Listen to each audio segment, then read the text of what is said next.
어느 골목 회사에 한 젊은이가 취직을 했습니다. 이 젊은이는 다른 사람들보다 험하니 나무를 벌목하기를 원했습니다. 그런데 그 회사에 보니까 평균 그 회사에서 일하는 직원이 하루에 15그루의 나무를 쓰러뜨린다고 합니다. 그래서 이 사람이 오면은 최소한 15개의 나무 그루를 더 많이 쓰러뜨리는 것이 자신의 목표로 삼았습니다. 그래서 첫째 날 열심히 도끼를 들고서 나무를 잘랐습니다. 그런데 그 계산을 해보니까 저녁 때 보니까 10그루의 나무를 쓰러뜨렸어요. 첫날인데 10그루 정도는 괜찮죠? 그러다가 이제 조금 지나면 11, 12, 13, 14, 15 그래서 16을 넘어가리라고 기대를 했습니다. 그래서 그 다음 날도 아침부터 일찍 일어나가지고 열심히 나무를 했는데 이게 하나가 죽는 거예요. 11개가 되는 게 아니고 9그루밖에 하지 못했습니다. 열심히 하는데 왜 이렇게 나무가 안 자라질까?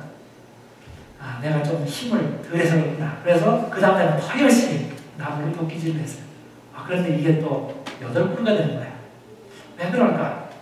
그래서 이런 식으로 계속 아무리 열심히 해도 8그루로 계속 진행이 된 겁니다.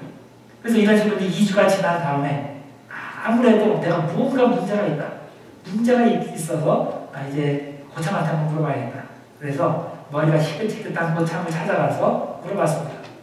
아니, 내가 젊은 나이에 이렇게 열심히 나무를 아침부터 저녁까지 쉬지 않고 열심히 했는데 어째서 지금 계속 2주 동안에 8그루밖에 내가 못 쓰러뜨리는 겁니까? 그러자 이 고참이 이렇게 보니까 이유를 알 것 같아요. 젊은이 진짜 그 손오공에나 손에 못자국이 맥혔네. 아주 열심히 하구나. 팔도 2주 동안 열심히 했으니까 이제 근육도 늘어나고 그래서 그걸 보니까 진짜 열심히 했는데 한 가지 물어볼 말이 있네. 자네 혹시 도끼날을 갈았나? 마지막으로 도끼날을 가른 지가 얼마나 됐는가? 당연한 거죠. 도끼날을 갈아야 나무가 잘 자라는 게 확실한데 그걸 하지 못하고 열심히만 했으니 안 되는 게 당연하죠. 여러분들 혹시 우리들도 신앙생활 하면서 이와 비슷하게 하지는 않습니까? 무조건 신앙생활 열심히만 한다고 되는 게 아니에요. 하나님, 내가 열심히 이렇게 신앙생활 하는데 왜 이렇게 안 됩니까? 왜 이렇게 실수가 많고 방향이 잘못 들어가고 왜 이렇게 됩니까? 그렇게 혹시 탄식하면서 기도하신 적이 있지는 않습니까? 우리는 하나님의 말씀에 그것을 잘 갈고 닦아야 됩니다. 그것을 날카롭게 해야 사탄 마귀가 달려올 때 그것을 서서 넘어뜨릴 수 있는 겁니다. 그걸 안 하고 열심히만 한다고 신앙생활이 잘 되는 게 아닙니다. 잠언은 우리에게 지혜를 얻는 방법을 가르쳐주고 있습니다. 미련하게 방향을 잘못 들지 않도록 그리고 미련하게 잘못된 방법을 사용하지 않도록 지혜를 얻으라고 우리에게 권고합니다. 그러면 우리 잠언 말씀에서 우리에게 지혜를 얻으라고 하는 그런 방법이 무엇입니까? 지혜의 방법이 뭡니까? 대표적으로 잠언 1장 7절을 들 수 있어요. 여호와를 경외하는 것이 지식의 근본이거든. 미련한 자는 지혜와 훈계를 멸시하느니라. 여기 보면 지식과 지혜와 훈계는 같은 말입니다. 여러분들이 성경을 읽을 때 주의하셔야 되는 것이 비슷한 표현들이 많이 나와요. 그럴 때 그것이 꼭 다른 의미가 있는 것이 아니고 똑같은 의미를 여러 가지 표현을 들어서 전달을 한다는 겁니다. 그래서 거의 같은 내용이 잠언 9장 10절에 나와요. 여호와를 경외하는 것이 지혜의 근본이요. 이렇게 되면 1장 7절하고 거의 똑같은 거죠. 여호와를 경외하는 것이 지식의 근본이라고 또 지혜의 근본이라 했고 지혜와 지식은 같은 표현입니다. 또 거룩하신 자를 아는 것이 명철입니다. 여기서 누가 가장 지식이 있고 누가 가장 지혜로운 사람을 알았습니다. 여호와를 경외하는 사람. 그럼 여호와를 경외한다는 말이 무슨 뜻입니까? 두 가지 측면에서 생각해 볼 수 있습니다. 첫째는 공의의 하나님을 생각하며 죄를 미워하고 피하는 것입니다. 진짜 하나님을 두려워하는 사람은 하나님께서 미워하시는 일을 할 수가 없는 거죠. 그 공의로운 하나님의 심판을 생각할 때 마음 놓고 우리 죄를 지을 수가 없는 겁니다. 제가 언젠가 신문에 나왔던가요? TV에 나왔던가?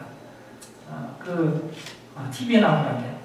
형이 시키는 대로 무조건 다 하는 노예같이 하는 그런 얘기들이 있더라고요. 그 뭐 잘못 기획을 해서 그렇게 하겠지만 어떤 경우에는 형이 너무 무서워가지고 아주 그냥 그 형이 하라는 대로 다 하는 그런 경우도 있어요. 그 형을 무서워하기 때문이죠. 근데 어떤 분들은 직장 상사를 무서워하는 분이 있어요. 직장 상사가 무서우면 어떡합니까? 직장 상사가 하기 싫은 거, 원하지 않는 거, 그런 것들은 하지 않게 되죠. 조금 연세 드신 분들은 와이프가 무서워요. 점점. 그래서 감히 와이프의 명을 거스르지 못하고 와이프가 싫어하는 거는 하지 않으려고 노력을 합니다. 사람도 이렇게 무서우면 그분이 원하지 않는 거는 내가 하지 않는 건데 우리가 하나님에 대해서는 어떻게 했습니까? 내가 진짜 하나님을 경외하면 하나님께서 싫어하는 거, 원하는 거는 내가 하지 않으려고 수단이 노력을 할 겁니다. 그런데 하나님을 경외하는 것에는 또 다른 측면이 있습니다. 그것은 하나님께서 미워하는 것을 하지 않는 수준을 넘어서 하나님께서 기뻐하시는 것, 하나님께서 뭘 좋아하시는지 그것을 분별해서 열심히 행하는 겁니다. 그래서 시편 112편 1절에서 3절 사이에 이렇게 말씀을 합니다. 여호와를 경외하며 그의 계명을 크게 즐거워하는 자는 복이 있도다. 그 이유가 왜냐하면 그의 후손이 땅에서 강성하며 자녀들이 잘 되라는 얘기죠. 정직한 자들의 후손에게 복이 있으리로다. 부와 재물이 그의 집에 있으며 그의 공의가 영원히 서 있으리로다. 여호와를 경외하여 말씀에 순종하는 사람은 어떻게 생각했습니까? 본인도 복을 받게 되지만 그 자녀가 대대로 복을 받게 된다는 것입니다. 물론 가장 이상적인 것은 그냥 하나님의 말씀만 순종하는 것이 아니고 그 동기가 하나님의 계명을 너무나 좋아해서 크게 즐거워해서 그 말씀대로 순종하는 것이 가장 이상적인 겁니다.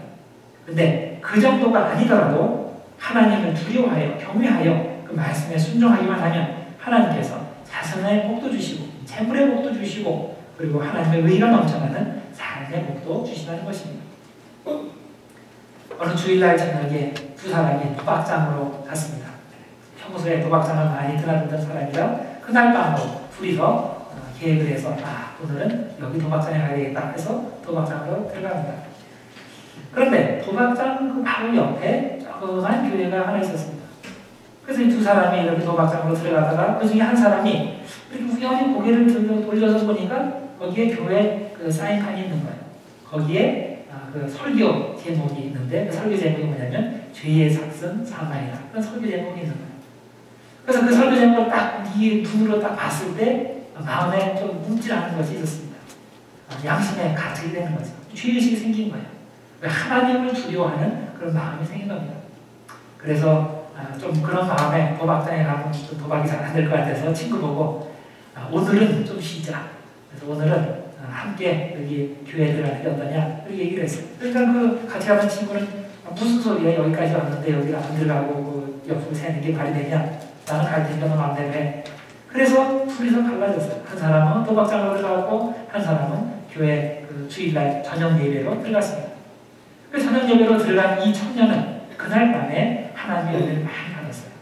은혜를 많이 받고 그리고 자기가 회개하고 예수님을 믿게 되었고 그리고 그때부터 거듭난 삶을 시작하게 됩니다. 그로부터 30년이 지났어요. 30년 후에 이 교회로 들어갔던 청년은 이 미국의 대통령이 됩니다. 그 사람이 바로 클리블랜드 대통령입니다. 그런데 그 대통령으로 취임하는 날 이 30년 전에 도박장에 들어갔던 그 친구는 감옥에 있었습니다. 감옥에서 자기의 30년 전에 그 친구가 대통령이 되는 소식을 들은 겁니다. 그때 자기의 가슴을 쳤습니다. 내가 그때 그 친구를 따라갔다면 내가 지금 이 처지에 되지 않았을 텐데 그렇게 가슴을 쳤다고 합니다. 그런데 때는 이미 늦은 거죠. 결국 하나님께 순종하지 못하고 자신이 원하는 길대로 갔기 때문에 이런 결과가 나온 것입니다. 과거의 한순간의 선택이 즉 하나님을 두려워하지 않고 계속 내 마음대로 살겠다는 그런 선택이 자신의 삶을 얼마나 크게 망쳤는지를 깨닫게 되는 겁니다. 여러분, 하나님을 경외하여 그 말씀에 순종하는 것과 하나님을 모른 척하여 불순종하는 것이 이렇게 엄청난 차이가 납니다. 순종하면 복을 받고 불순종하면 멸망을 당합니다. 그런데 우리들이 보통 얘기하는 거는 누구나 다 그걸 인정하는 거죠. 머리로는 다 인정합니다. 하나님 말씀에 순종하면 복 받고 불순종하면 벌 받는다. 망한다. 그거 다 알아요. 그런데 우리가 진짜 우리 심령 중심에 그걸 진짜 믿고 있는 자가 문제입니다. 그럼 우리가 하나님께 순종하려면 어떻게 됩니까? 먼저 하나님께서 뭘 좋아하시는지, 하나님께서 뭘 싫어하시는지, 그 하나님의 뜻을 알아야 한번 순종하고 가고 그럴 거 아니에요? 순종하기 위해서는 하나님의 뜻을 알아야 됩니다. 그래서 저는 오늘 하나님의 뜻을 어떻게 알 수 있는지 그것을 세 가지로 여러분과 함께 나누고자 합니다. 첫 번째는 하나님의 뜻을 알기 위해서는, 분별하기 위해서는 기도해야 됩니다. 열심히 기도해야 됩니다. 야고보서 1장 5절에 이렇게 말씀합니다. 너희 중에 누구든지 지혜가 부족하거든. 이 지혜라는 것은 하나님의 뜻을 분별하고 행하는 그런 지혜를 말하죠. 지혜가 부족하거든 모든 사람에게 후히 주시고 꾸짖지 아니하시는 하나님께 구하라. 그리하면 주시리라. 자, 구하라. 이건 그냥 입으로 기도만 하면 된다는 그런 뜻이겠습니다. 그 정도가 아니에요. 열심히 간절하게 구해야 됩니다. 그러면 하나님께서 우리에게 주십니다. 진짜 열심히 구해야 되는데, 그래서 그 이어지는 6절에서 8절에 이렇게 말씀합니다. 오직 믿음으로 구하고 조금도 의심하지 말라. 믿음으로 구하고 의심하지 말라. 이게 무슨 뜻일까요? 내가 아무리 잘못된 것을 구해도 믿음으로 구하고 의심하지 않으면 하나님께서 다 들어주신다? 그런 의미는 아니죠. 여기서 1차적으로 얘기하는 것은 하나님의 뜻에 따라 구하는 겁니다. 그리고 그 이전에 하나님의 마음에 대해서 믿고 의심하지 말라는 거예요. 하나님 어떤 분입니까? 되도록이면 우리에게 좋은 것을 주시고자 하시는 분이 하나님입니다. 부모가 자녀들에게 상황이 안 돼서 못 주는 거지, 아직 애들이 준비가 안 돼서 못 주는 거지, 되도록이면 좋은 것을 주려고 하는 부모의 마음이 있잖아요. 하나님도 그런 마음이세요. 우리가 그것을 믿고 조금도 의심하지 말라는 거예요. 그래서 내가 진짜 하나님의 뜻대로 구하기만 하면 하나님께서 모든 것을 주신다는 그런 확신을 가지고 구하는 겁니다. 만약에 의심하는 자는 마치 바람에 밀려 요동하는 바닷물결 같으니 이런 사람은 무엇인지 죽게 얻기를 생각하지 말라. 왜냐하면 두 마음을 품어 모든 일에 정함이 없는 자이기 때문이라. 이렇게 말씀을 합니다. 여러분, 우리가 하나님의 뜻을 분별하는 지혜를 얻기 위해서는 그 지혜의 능력을 주시기를 위해서 간절히 기도해야 됩니다. 하나님은 어떻게 해서든지 우리에게 지혜를 주시기 원하십니다. 우리가 하나님의 뜻을 분별하기를 원하시고 그 분별한 대로 이 세상에 지혜롭게 해서 승리하기를 원하십니다. 그래서 여러분, 하나님의 뜻을 분별하기 위해서는 기도하셔야 됩니다. 여러분들 정해놓고 시간을 놓고 기도하시고, 그리고 하나님께서 나에게 가장 원하시는 것을 분별할 수 있도록 하나님께서 그런 지혜 주시기 원하니까 믿음을 가지고 기도할 때 하나님께서 뜻을 분별할 수 있도록 해주십니다. 두 번째로 하나님의 뜻을 깨닫는 지혜를 얻는 다른 통로가 있습니다. 그것은 하나님이 우리에게 주신 성찰력을 이용해서 자문의 이치를 관찰하는 겁니다. 자문에 많은 그런 좋은 말씀들이 기록되어 있는데, 이 자문에 기록된 말씀들은 어떤 직접적인 계시의 내용이라기보다는 간접적인 계시의 내용입니다. 여러분, 요한계시록을 읽어보면 거기에는 하나님께서 직접 주시는 것들이죠. 음성이나 환상이나 그런 것들을 통해서, 기적적인 것들을 통해서 직접적으로 메시지를 주시는 것을 기록한 것이 계시록입니다. 그런데 자문에는 그런 식으로 되어 있지 않아요. 하나님께서 그렇게 직접적으로 주시는 것이라기보다는 간접적으로 하나님이 사람의 마음에 심어주신 철학적 사고와 그것은 성찰의 과정을 통해서 깨닫게 하시는 것들입니다. 예를 들면 이런 겁니다. 어떤 사람이 길을 가는데 거기 두 집이 마주 서 있습니다. 그래서 한쪽 집에 이렇게 보니까 되게 그 뒤뜰도 잘 돼 있지 않고 풀이 무성하게 자라가 있고, 그리고 페인트 칠도 다 벗겨져 있고, 그 담장도 많이 부러져가지고 몇 군데 구멍도 뚫려 있고 그런 집이 있어요. 자, 그런 집을 보면 그 집에 사는 사람이 어떨까? 어떤 종류의 사람이 있어요? 빤하죠? 성실하지 못하고 게으른 그런 종류의 사람이 거기 살고 있는 거예요. 자기 관리를 못하는 사람이 거기 살고 있는 거예요. 반면에 그 반대편 집을 보니까 그 화단도 잘 정리되어 있고 집도 깨끗하고 담장도 잘 보수되어 있고 그런 것을 보게 돼요. 그러면 우리가 그 집에 사는 사람에 대해서 어떤 생각이 듭니까? 근면하고 성실하고 이렇게 잘 원리대로 잘 사는 사람이라는 것을 우리들이 알게 됩니다. 이건 상식이에요. 그러면 하나님께서는 어떤 사람은 지혜롭다 하시겠습니까? 어떤 사람이 하나님의 지혜가 있는 사람이겠습니까? 물론 겉으로 보이는 그 그것이 그대로 하나님의 지혜를 반영하는 100% 반영한다고는 할 수는 없겠지만 대부분 그런 건 우리들이 잘 알고 있습니다.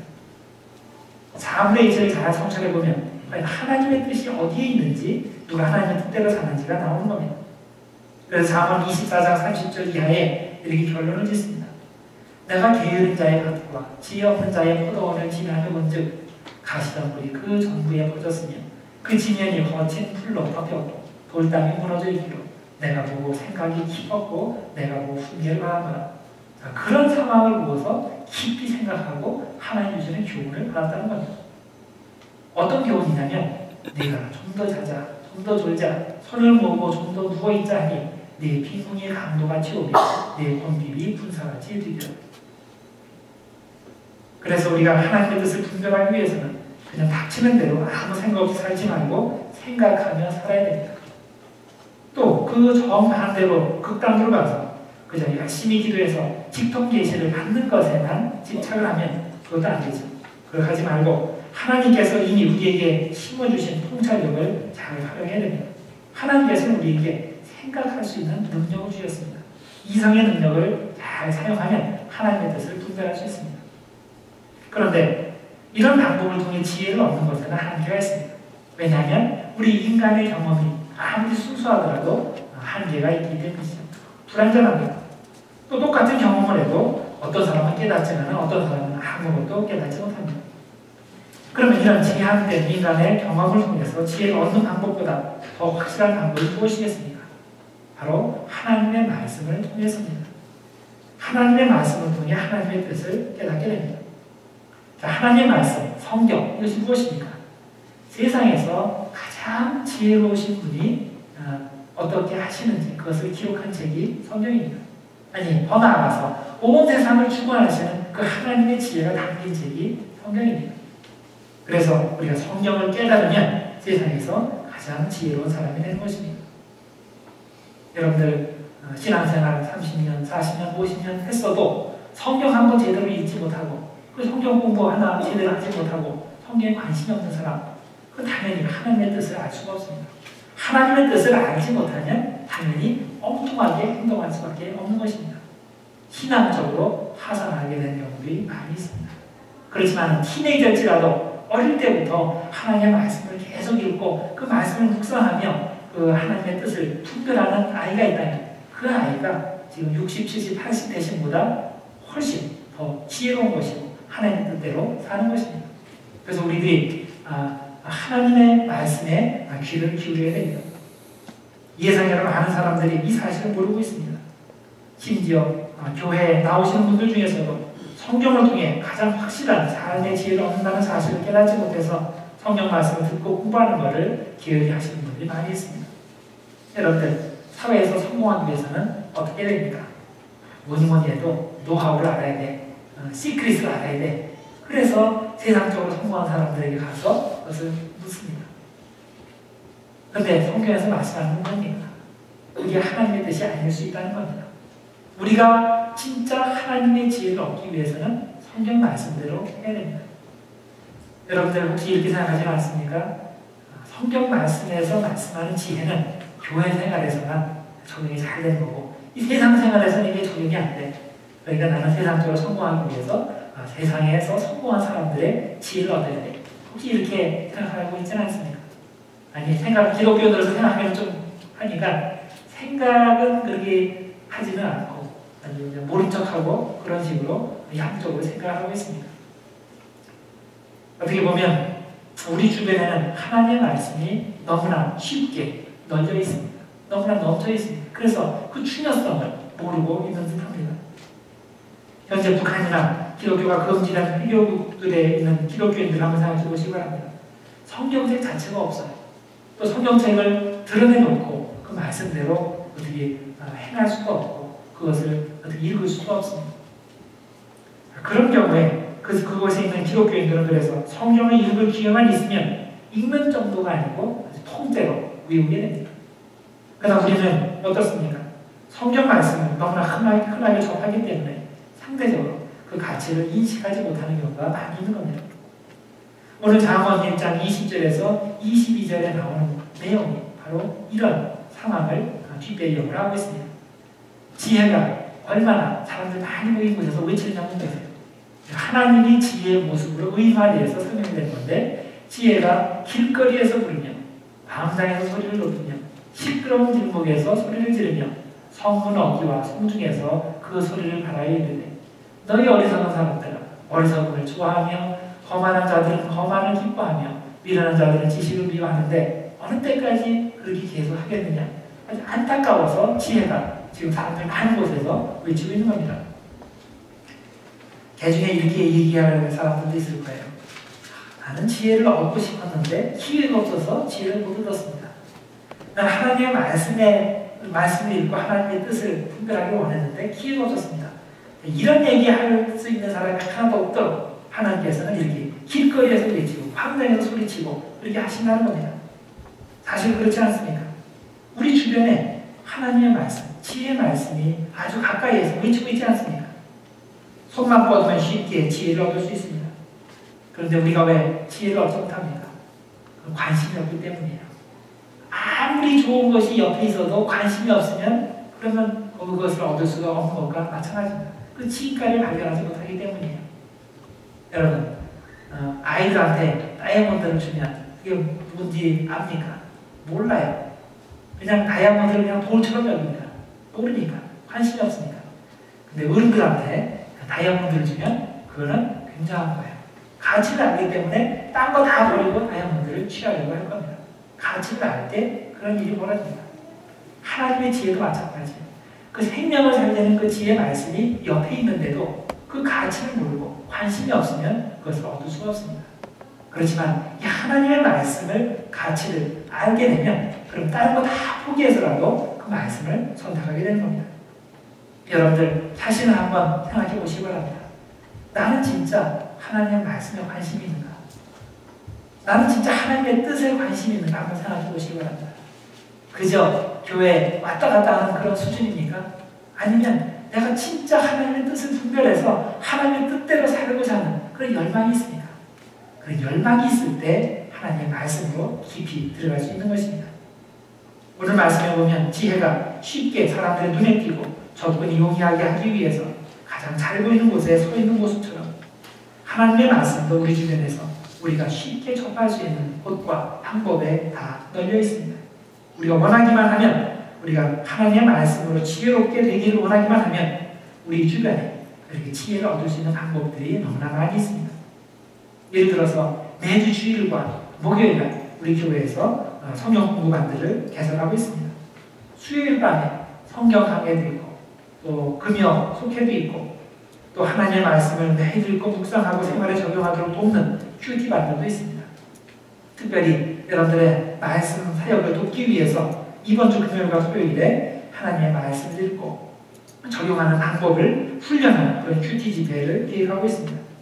그리고 여러분들이, 그리고 여러분들의 자녀들이 이런 배움의 기회들을 잘 이용해서 하나님의 뜻을 잘 이해하고 또 그대로 실천함으로써 하나님께서 예비하신 그런 복을 누리는 여러분들 되길 바랍니다. 혹시 개 중에 이런 분들이 있을 수 있어요. 그런 배움의 기회들이 많이 있는데 우리 교회에서도 있고 우리 옆에 주변에서도 많이 있는데 쓸만한 게 하나도 없어요. 내 마음에 드는 게 하나도 없어요. 그럼 어떡합니까? 그런다고 아무것도 관계 안 하면 하나님께 기뻐하시겠습니까? 그렇지 않아요. 그 핑계가 될 수 없습니다. 만약에 그런 경우를 하면 여러분들이 하나 만드세요. 여러분들과 함께 말씀 묵상하고 또 말씀 사역을 할 수 있는 그런 하나 만드세요. 그래서 저한테 그걸 가지고 오세요. 그러면 저도 축복해드리고 그리고 우리 교회도 함께 축복해드릴 것입니다.